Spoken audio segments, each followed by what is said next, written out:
Welcome to Sweet Life Beat Life. We hope this video helps. You start by confirming prerequisites, PHP, database, and an up-to-date WordPress install. Next, pick a responsive theme. You want mobile-first CSS and accessible markup. Create a child theme so changes survive updates and enable backups and WPCLI for fast tasks. Once done, set permalink structure and basic site settings to avoid layout surprises later. Make sure to enable debug logging only in development. This helps when you test responsive changes without exposing errors to users. You now implement the responsive structure.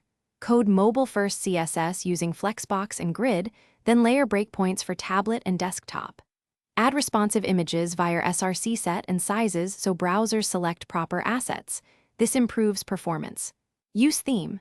JSON and block editor controls to standardize spacing and typography, and cue critical CSS for above-the-fold content. Once done, test container widths and percent-based padding so components scale fluidly. This prevents fixed-width elements. You finish by rigorously testing. Use browser DevTools, real devices, and emulators to verify spacing, touch targets, and font scaling. Run Lighthouse for performance and accessibility. Optimize by deferring non-critical JS, minifying CSS, and enabling caching/CDN. Deploy to staging, then push to production with a backup in place.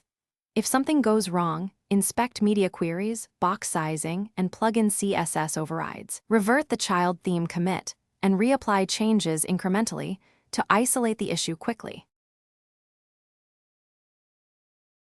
Thanks for watching. Consider subscribing if we helped you.